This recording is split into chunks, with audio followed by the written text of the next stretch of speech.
Et si l'homme, livré à lui-même, n'était qu'un prédateur pour ses semblables?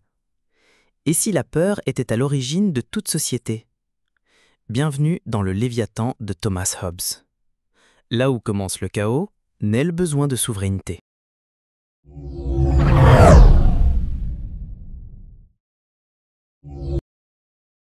Alors, une question qui traverse les textes qu'on examine aujourd'hui, c'est quoi au juste l'étendue du pouvoir religieux? D'où il tire son autorité?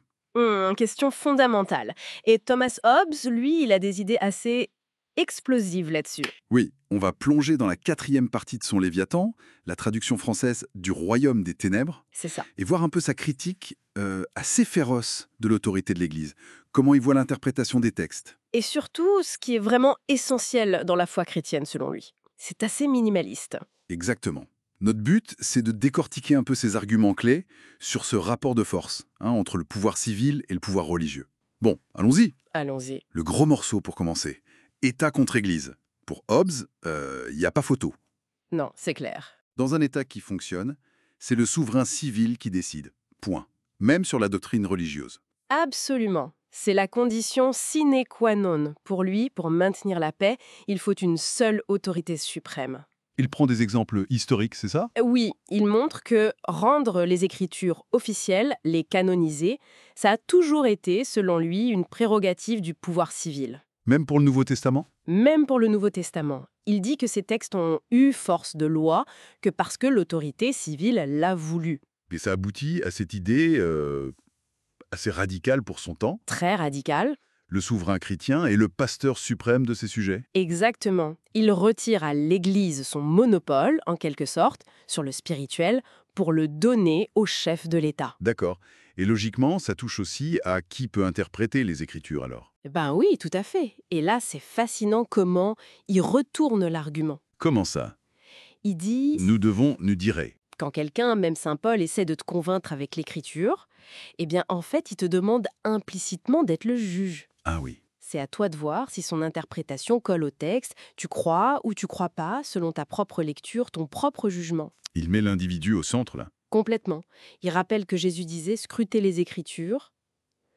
Un appel à l'examen personnel, pas à l'obéissance aveugle à une autorité interprétative unique. Et les apôtres, ils disaient quoi selon Hobbes? Il insiste, les apôtres n'ont jamais réclamé ce monopole. Au contraire, ils prêchaient l'obéissance aux princes païens de l'époque.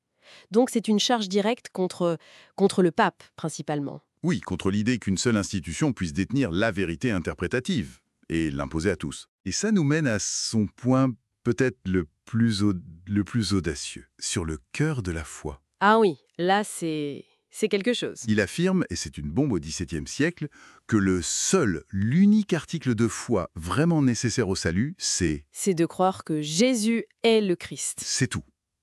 C'est tout.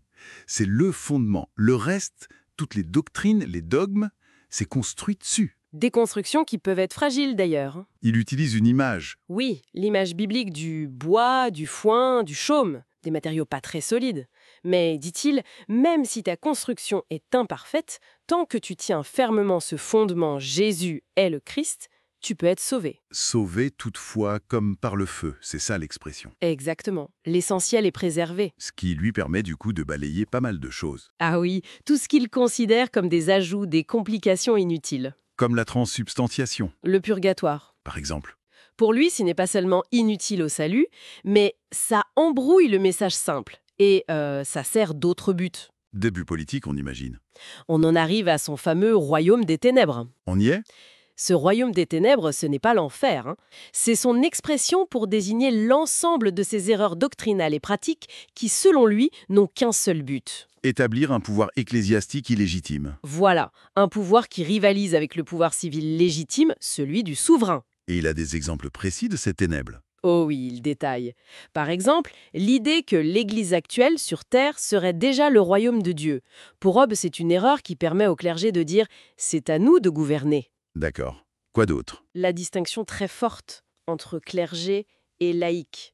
Le fait de réclamer la dîme comme un droit divin, jure divino. Et la transsubstantiation, il en dit quoi dans ce cadre-là? Il la voit presque comme une sorte de de conjuration, un tour de magie verbale. Hein, carrément. Oui, un charme qui prétend changer la nature des choses par des mots et qui donne aux prêtres un pouvoir incroyable. Il critique aussi certains rites, comme les exorcismes, l'eau bénite. Pour lui, c'est superstitieux, des charmes, des restes de paganisme. Et derrière tout ça, il pose toujours la même question, c'est ça. Qui bono? Exactement. À qui profite le crime? À qui profitent ces ténèbres? Et sa réponse est correcte. À tout le clergé, que ce soit le pape et la hiérarchie romaine, mais attention, il vise aussi les presbytériens, là où ils tentent d'imposer leur propre domination. En gros, tous ceux qui cherchent le pouvoir et la richesse sous couvert de religion. Donc, pour résumer très vite, Hobbes nous donne une lecture très politique, en fait, de la religion. Tout à fait. Il sépare ce qu'il voit comme le noyau dur, simple, accessible de la foi chrétienne, Jésus est le Christ. de ce qu'il dénonce comme des échafaudages institutionnels, complexes, générateurs de ténèbres et qui visent surtout le pouvoir terrestre. C'est une démystification assez brutale quand on y pense. Et ça nous laisse avec une question, je trouve, qui est toujours d'actualité. Laquelle? Cette tension que Hobbes décrit il y a presque 400 ans, entre la foi personnelle, la raison individuelle d'un côté, et de l'autre, l'autorité des institutions religieuses. Mhm. Comment est-ce qu'elle résonne encore aujourd'hui? Quelle place on donne ou on devrait donner à notre propre interprétation, à notre propre conscience, face aux dogmes, face aux structures? C'est une question qui dépasse largement Hobbes, effectivement. Ouais, ça invite à réfléchir à notre rapport personnel à la croyance, à l'autorité, qu'elle soit religieuse ou autre d'ailleurs. Une vaste question.